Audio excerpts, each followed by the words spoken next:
জরাবেদের হাতে চলে গিয়েছিল।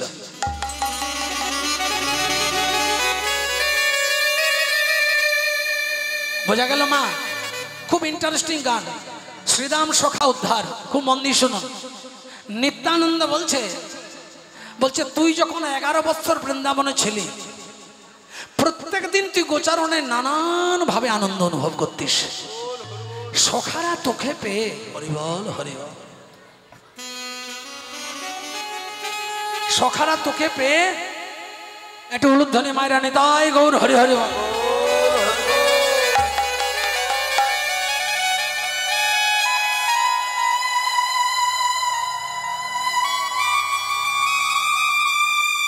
প্রত্যেক দিন গোচারণে আনন্দ পেত।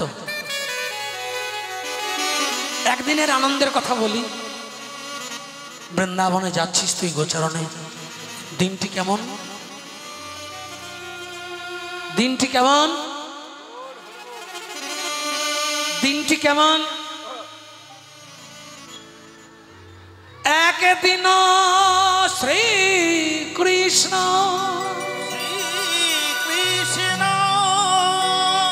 সখাগণ সঙ্গে করি গোষ্ঠে গেলা কৃপা নিধি বাছুরি সঙ্গে লই। কোন দিনে কথা বলছেন? আস্তে আস্তে বসে পড়ুন, বসে পড়ুন আস্তে। কোন দিন? বলছে সেদিন আমিও ছিলাম গোচারণে। যেদিন তোর বৃন্দাবনের 11 বৎসরের শেষ দিন, তার আগের দিন গোচারণ ক্ষেত্রে আমি তোর সঙ্গে গিয়েছিলাম। আস্তে। দুঃখ এইটুকুই রইল, অনেক বাবারা মন্দির শুনছেন কিন্তু 2-4 জন বড্ড ডিস্টার্ব করছেন। খুব খারাপ লাগছে এটাই। কি কাজ এখানে কে নয়, চোখের জলে কাঁদছেন, কাঁদতে কাঁদতে। আর মহাপ্রভু নিত্যানন্দের কাছে শুনছেন বৃন্দাবনে আমি কি করতাম। তারপর তো শ্রীদামের কথা। শ্রীদাম মানে কি? শ্রী শব্দে সুন্দর, দাম শব্দে মালা। একটা সুন্দর মালা, একটা সুন্দর মালা যেমন একজনের কাছে যতনের হয়, ভালোবাসার হয়, ঠিক একটা কণ্ঠের হারের মতো করে দিবারাত্র শ্রীদামকে ভালোবেসে কানাই বুকে করে রাখতেন। শ্রীদাম দাদাকে এত ভালোবাসতেন। তা আজকে সেই শ্রীদাম কোথায় সেটা জানানোর জন্য নিত্যানন্দ বৃন্দাবনের কথা মনে করাচ্ছেন। কি বলছেন? বলছেন গোচারণে যাচ্ছিস একদিন, সেদিনের কত আনন্দ মনে কর। ঠিক বৃন্দাবনের শেষ দিন, তার আগের দিন কেমন সভা। রাম কানাই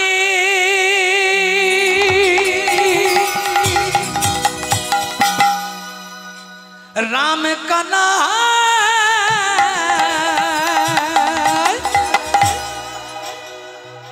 কালিন্দির তীরে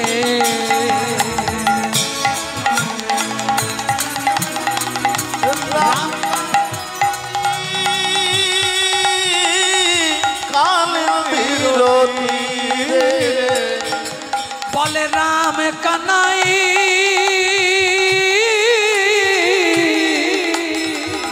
কালিন্দির তীরে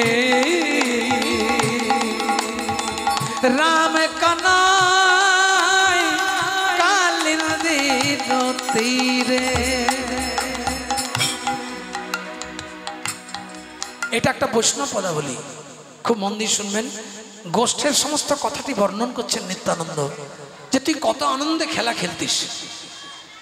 রাম কানাই কালিন্দির তীরে, রাম কানাই কালিন্দির তীরে, রাম কানাই কালিন্দির তীরে, রাম কানাই কালিন্দির তীরে। শ্বেত শ্যাম দুটি ভাই যেন চাঁদার মেঘে এক ঠায়। শ্বেত শ্যাম দুটি ভাই যেন চাঁদার মেঘে এক ঠায়। শিশুগণ সব তারা যে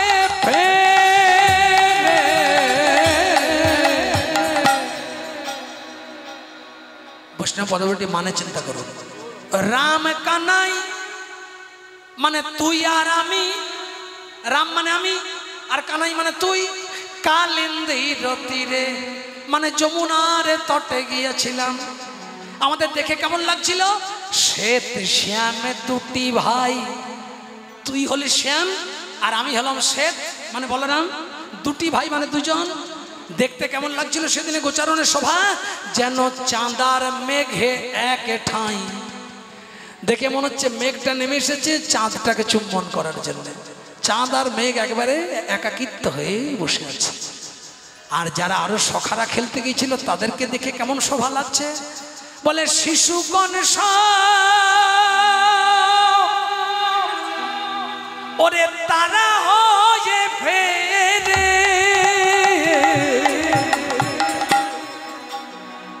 এত সুন্দর শোভা, নীলাবৃত মেঘ তো চেহারাটা দেখে মনে হচ্ছে।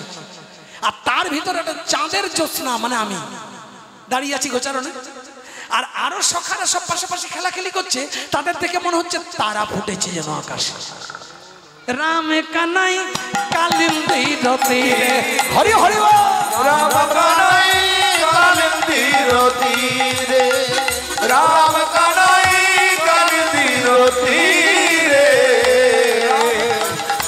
রাম কানাই কালিন্দীর তীরে। এবার সভাটা কেমন হয়েছে? বলে কেহ যমুনার জলে যায়, অঞ্জলি পুরিয়া খায়। কেহ যমুনার জলে যায়, অঞ্জলি পুরিয়া খায়। কেহ দেখে নিজ অঙ্গ ছায়া রে, কেহ দেখে নিজ অঙ্গ ছায়া, কেহ দেখে নিজ অঙ্গ ছায়া রে, কেহ দেখে নিজ অঙ্গ ছায়া।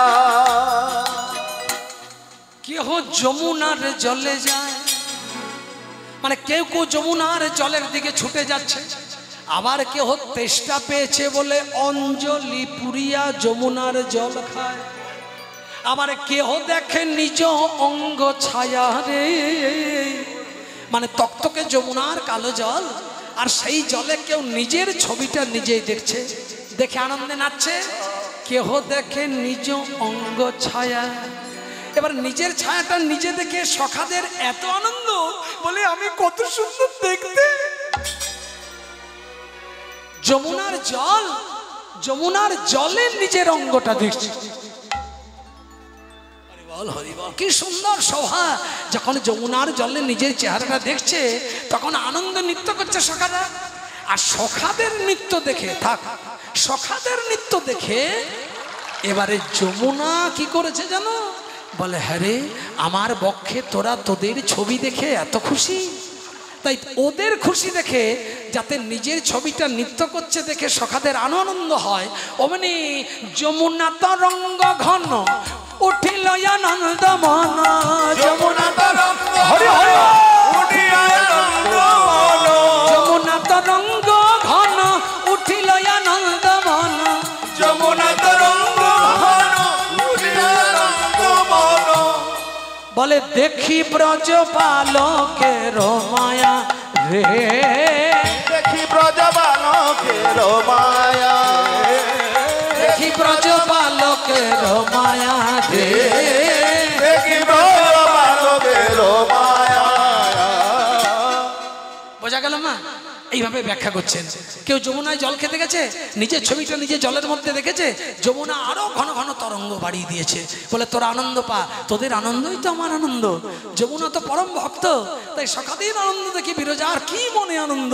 সবাই যখন নৃত্য করছে, এবার কেহ হাতি ঘোড়া হয় রাখালে রাখালে, কেহ হাতি ঘোড়া হয় রাখালে রাখালে, কেহ নাচে কেহ গাই গীত গো, কেহ পাই সিঙ্গা বেনু গগন গখুর রনু, কেহ আই সিঙ্গা বেনু গগন গখুর রেনু, বলাই হইল তার মিত রে, বলাই হইল তার মিত রে, বলাই হইল রানী। আনন্দ নৃত্য করছে, কেউ সিঙ্গা বাজাচ্ছে, কেউ বেনু বাজাচ্ছে, কেউ কারোর সঙ্গে হাতি ঘোড়া ঘোড়া খেলছে। এবারে এমন সময় অপূর্ব সুন্দর শোভা দর্শন করছে।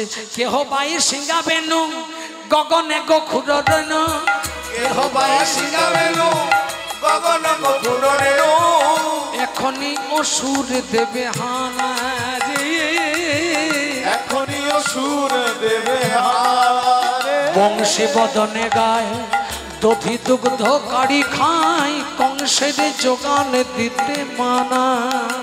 আর বংশী বদনে গায় দধি দুগ্ধ কাড়ি খায়, কংসের যোগান দিতে মানা।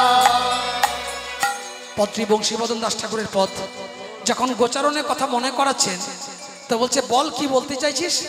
বলছে গোচারণ খেলতে খেলতে তুই যে শ্রীদামের জন্য আজ কাঁদছিস, এই শ্রীদাম তোকে কত ভালোবাসে জানিস? তুই গোচারণ ক্ষেত্রে খেলতে গিয়ে সবার সঙ্গে আনন্দে খেলতে খেলতে সখারা বলছে কানাই আজকে তুই এক কাজ করতো, আমরা তো সবাই ভালো মন্দ খাবার মায়ের কাছে নিয়ে এসে ঘরে এখানে এসে খাই, তা আজকে সবার খাবারগুলো এক জায়গায় মাখিয়ে দে তো ভাই, সব খাবার একসঙ্গে মাখিয়ে দিলে একটা নতুন টেস্ট হবে। নিজের নিজের মা দেওয়া খাবার আমরা একা একা খাই, আজ সবার খাবারটা এক জায়গায় মাখিয়ে ভালো করে তারপর আমাদের খেতে দিত। কানাই বলছে এতজন সখার খাবার, এই 24 জন সখার খাবার মাখবো সেই জায়গা কোথায়? তখন তুই যে শ্রীদামের জন্য কাঁদছিস, ওই শ্রীদাম দাদা বলছে কেন কানাই, গিরি গোবর্ধন পর্বতে পাথরের নিচে বড় বড় গর্ত রয়েছে না, গিরি গোবর্ধন পর্বতের নিচে পাথরে যে বড় বড় গর্ত রয়েছে, ওই গর্তের মধ্যে খাবারটা মাখিয়ে দে। কানাই বলছে বেশ, তাহলে তোরা খাবি তো? বলে হ্যাঁ। সবার সখাদের কোটি তটে বাঁধা খাবারগুলো সব ওই গিরি গোবর্ধনের গড়ের ভিতরে গর্তে ঢেলে দিলেন। ঢেলে দিয়ে এবার খাবারগুলো সুন্দর করে মেখেছে। মাখার পরে এবার সখারা বলছে কানাই আগে তুই খেয়ে নে ভাই, তারপরে আমাদেরকে দিবি।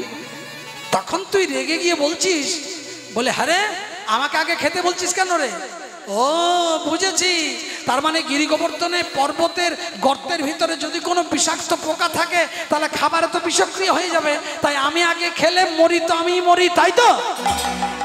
বলে না রে ওটা নয়। বলে তাহলে? বলে তুই আগে খা না। বলে হ্যাঁ হ্যাঁ চালাকি করিস নে, আমি বুঝেছি, মানে মৃত্যু হয়তো আমার হোক, ওরে অত ভয় নেই, ঠিক আছে আমিই খাচ্ছি। যখনই এক গ্রাস তুই বদনে নিয়েছিস, তখন তোর শ্রীদামে দাদা কেঁদে কেঁদে বলে কানাই রে আমরা নীতি নীতি খাবার তোরে নিবেদন করে খাই, আজ যখন তুই সাক্ষাৎ আমাদের নিকটে দাঁড়াই আছিস, তখন আজ তুই আরেকটি বার বদনে দে রে কানাই। কানাই বলছে বারে আমি আরেকবার খাবারটা বদনে দিয়ে দেবো, খাবারটা এঠো হয়ে যাবে না, আমি খাবো না, আমি খাবো না। তখন তোর শ্রীরাম দাদা ঝরঝর করে কাঁদছে আর বলছে কানাই রে কানাই রে, ভাই রে কানাইয়া কানাইয়া রে। উলুক ধন্যবাদ।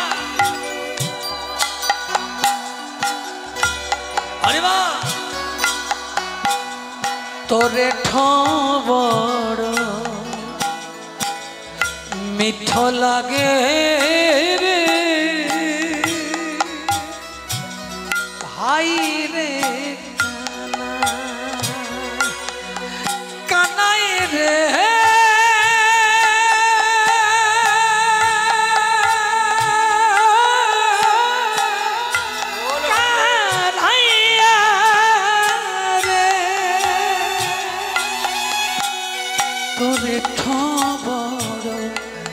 মিঠ লাগে রে ভাই রে কানাই, খাইতে বড় সুখ পাই তাই তোর এঠো খাই রে, খাইতে খাইতে মুখ হইতে দিতে হইল ভাই রে ভাই রে উলুধ্বনি এত বড় মিঠো লাগে ওরে ভাই রে কানা। এই কানাই তোর রাগায় ধর মাঝে না জানি কি সুধায়াছে রে তোর ও রাগায় ধর মাঝে না জানি কি সুধায়াছে রে তাই তোর চাঁদ মুখের বলিহারি যায় রে ভাই রে কানা হরি হরি ওরে বড় মিঠো লাগে ওরে ভাই রে কানা।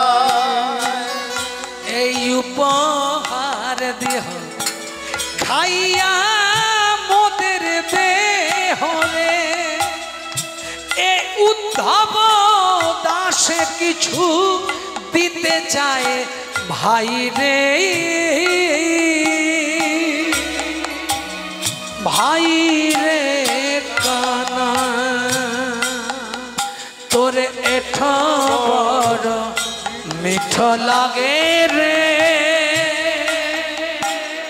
ভাই রে কানা ভাই রে কানা উলুধ্বনি একবার ভাই রে কানা। কানাই রে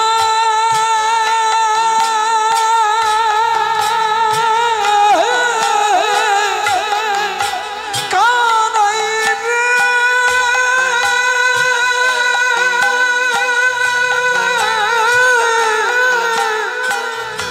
কানাই রে কানাই রে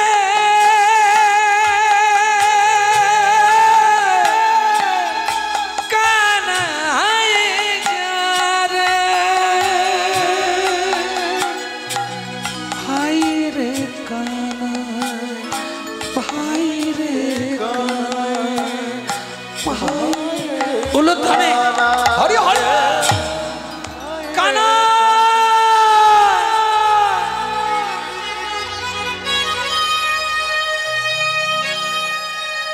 ওই শ্রীরাম তোর উচ্ছিষ্ট রূপে প্রসাদ পাওয়ার জন্য তোর হাতে ধরে কেঁদেছিল আজ সেই শ্রীরামকে তুই ফেলে চলে এসেছিস বলছে দাদা ফেলে এসেছি মানে বলে যেদিন পাতা খেলা খেলেছিলি সেদিন ছেঁড়া পাতাটা তোর কপালে ছিল খেলার পণ ছিল যার হাতে ছেঁড়া পাতা থাকবে তাকে সকলকে কাঁধে করে বহন করে নিয়ে যেতে হবে নইলে আমরা যা পণ রাখবো সেই পণ সমাপন করতে হবে কি সমাপন করতে হবে না আমাদের আজকে পাতা ছাড়ার খেলার পণ হলো আমরা দূর দূরান্ত সখারা লুকিয়ে থাকবো তুমি যেমন করে হোক আমাদের খুঁজে বের করবে যদি খুঁজে বের করতে পারো তবেই জানবো আর যদি না পারো তাহলে জানবো তুমি খেলায় হেরে গেলে তোর কি মহিমা কে জানে নিমাই তুই কানাই সেজে সেই ছেঁড়া পাতাটি হাতে নিয়ে সখাদের খুঁজতে লাগলেই যেদিন বৃন্দাবনের শেষ গোচারণের দিন কোন সখায় অর্ধয়ঙ্গ জলেতে ডুবিল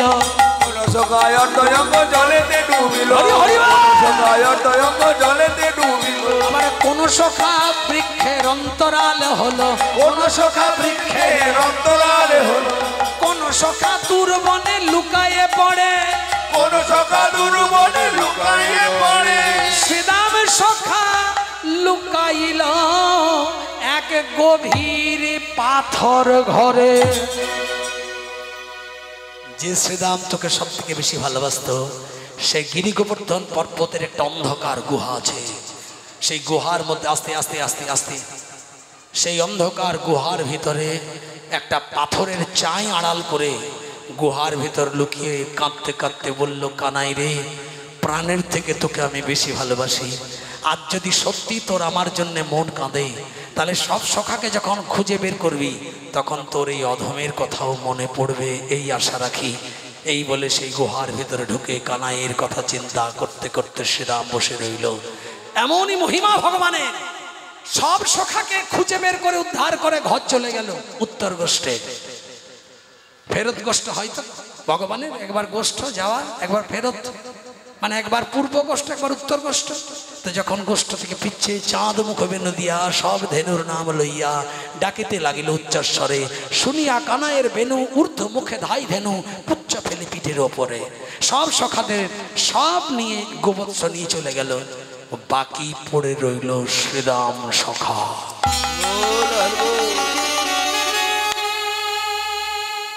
ঝরঝর করে চোখের জল কাচ্ছে হরিবার, আর বলছে কানাই যে তোকে জীবনের থেকে বেশি ভালোবাসে তুই আজ তাকে ফেলে চলে গেলি। ভগবানের এমন মহিমা। সখাদের নিয়ে ঘরে ফিরে এলো। পরের দিন সকাল হয়ে গেল, বৃন্দাবনের লীলা শেষ করে ধর্মরাজ্য প্রতিষ্ঠার জন্য কৃষ্ণের মথুরায় যাবার পালা চলে এলো।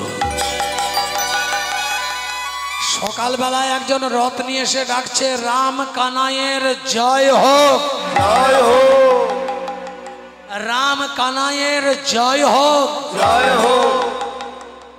আমি বললাম কানাই ওই দেখ ও ক্রুর রথ নিয়ে এসেছে আমাদেরকে নিয়ে যেতে, যাবার সময় আবার তোর কানে দিচ্ছি, কাল গোষ্ঠ থেকে সবাইকে নিয়ে বাড়ি ফিরে এলি, শ্রীরামের কথা ভেবেছিস?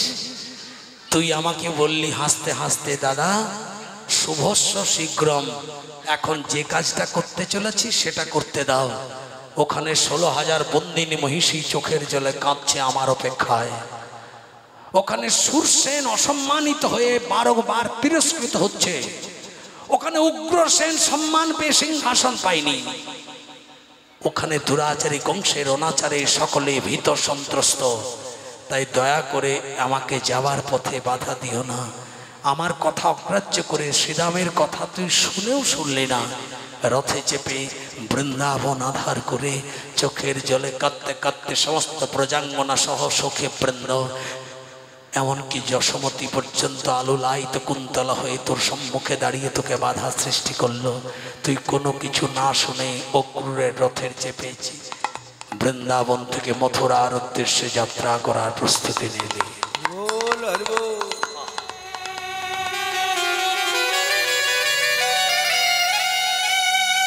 যখন রথে চেপে যাচ্ছিস ব্রজাঙ্গনাগণ চোখের জলে কাঁদছেন। রাধারানী বুকটা পেতে রথের সামনে বলছে, আমার বুকের উপরে রথি তোমার রথটা চালিয়ে দিয়েছ। কৃষ্ণ বলছে, এমন করে বলো না রাধে, তুমি যদি রথের সম্মুখে বুকটা পেতে থাকো, চক্রটা তোমার বুকের উপর দিয়ে গেলে যে তোমার মৃত্যু হবে।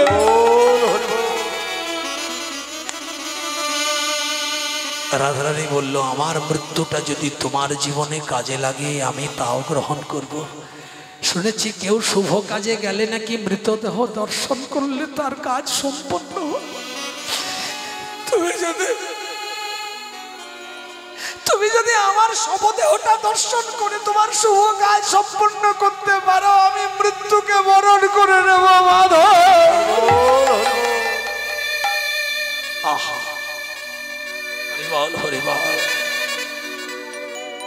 আমি মৃত্যুটা মরণ করে নেব। গোবিন্দ, প্রাণ ছাড়া কি দেহ বাঁচে? আহা, কেমন প্রেম, কেমন ভালোবাসে। আকাশ কাঁদছে, বাতাস কাঁদছে, যমুনার জল কাঁদছে, ব্রজাঙ্গনা কাঁদছে, পাখিরা কাঁদছে, সবাই স্তব্ধ। বৃন্দাবন আধার করে গোবিন্দ চলে যাচ্ছে। কেমন সভা, হারিয়ে গেছে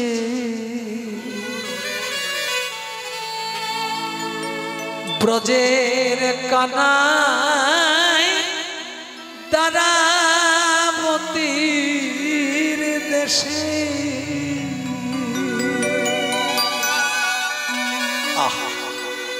তাই সারা গোকুল কেঁদে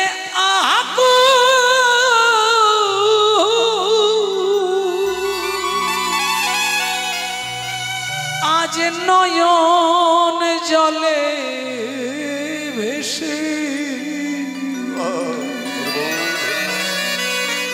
বৃন্দাবন স্তব্ধ হয়ে আছে। রথে চেপেছেন কৃষ্ণ। হারিয়ে গেছে ব্রজের কানাই দ্বারাবতীর দেশে। রাধারানী কৃষ্ণকে দেখছে, আজ তোমাকে যে রূপে দেখছি এই রূপে তোমাকে আর দেখতে পাবো না, তোমাকে কোন রূপে দেখব? তার নাই রে হাতে নাই সে বেনু, নাই মধুবন, নাই রে ধেনু,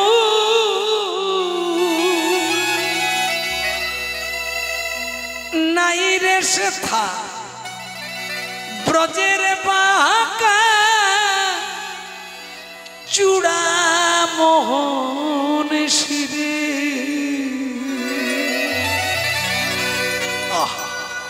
হারিয়ে গেছে ওরে ব্রজের কানো দ্বারাবতীর দেশে। বধূ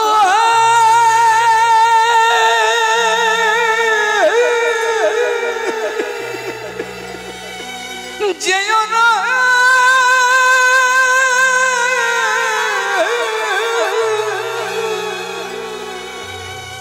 এ প্রাণ লয়ে চলে যেও না, যদি যাও তবে শবদেহ দর্শন করে যায়। তুই কি বললি? আমি আবার আসিব ফিরে। সবাই একটু করতালি, হরি হরি বল। সেই যমুনার তীরে আবার আসিব ফিরে, সেই যমুনার তীরে আবার করিব কত খেলা। নীতি নীতি সখা শনি ধেনু লয়ে বনে বনে আবার ফিরিব সেই গোধূলি বেলা, আবার ফিরিব সেই গোধূলি বেলা। কাল কাল কাল বলে কত কাল চলে যায়। কাল কাল কাল বলে কত কাল চলে যায়। আর না ফিরে আসিল কালা, আর না ফিরে আসিল কালা। মুছে গেল ব্রজ প্রেমের মায়া জাল। কাল কাল কাল বলে কত কাল চলে যায়। কাল কাল কাল বলে কত কাল চলে যায়। বৃন্দাবন আধার করে রাধা সহ ব্রজাঙ্গনাকে চোখের জলে কাঁদিয়ে মথুরায় চলে গেলি। সুরসেনের সম্মান ফেরালি, উগ্রসেনকে রাজা করলি। বন্দিনী মহিষী 16,000 জন কাঁদছিল তোর প্রতীক্ষায়, তাদেরকে উদ্ধার করে শৃঙ্খল মোচন করলি। তারা কলঙ্কিত হবে জেনে তাদেরকে স্ত্রীর মর্যাদা দিয়ে তাদের কলঙ্ক দূর করলি। ওই জন্য আমরা বলি কৃষ্ণের 16,108টা বউ। এই হচ্ছে কৃষ্ণের সহধর্মিনী। যারা কৃষ্ণের ধর্মপথে বিচরণ করে তারা তো সৌভাগ্যশালিনী। তাই যখন এই সমস্ত মহিষীরা কাঁদছে যে তুমি তো আমাদের উদ্ধার করলে, কিন্তু আমরা তো কংসের কাছে শৃঙ্খলিত ছিলাম, এই কলঙ্ক যাবে কি করে? তুমি যদি চরণে ঠাঁই না দাও। কৃষ্ণ হাসতে হাসতে 16,000 বন্দিনী মহিষীকে উদ্ধার করে তাদের স্ত্রীর মর্যাদা দিলেন। উলুধ্বনি একবার হরে হরে। চানুর মুষ্টিককে নিধন করলেন। দুরাচারী কংসকে আবার বধ করার পালা এলো। বলুন তো মা, কৃষ্ণ কোন অস্ত্র দিয়ে কংসকে মেরেছিলেন? কৃষ্ণ কোন অস্ত্র দিয়ে মথুরায় কংস ধ্বংস করেছিলেন? কৃষ্ণ নিজের হাতে মেরেছিলেন কংসকে? কৃষ্ণকে দেখে হার্ট অ্যাটাক করেছিলেন কংস? কৃষ্ণের ওই বীর দর্পের চেহারা দেখে কংস হার্ট ফেল করেছেন যে কি প্রকাণ্ডর মূরতি কৃষ্ণের। যখন বীরের মতো যুদ্ধ শুরু করেছে, বীর দর্পে যখন চানুর মুষ্টিককে বধ করছে, তখন কংস কৃষ্ণকে দর্শন করা মাত্রই ভয়ে আটকে প্রাণ ত্যাগ করেছিল।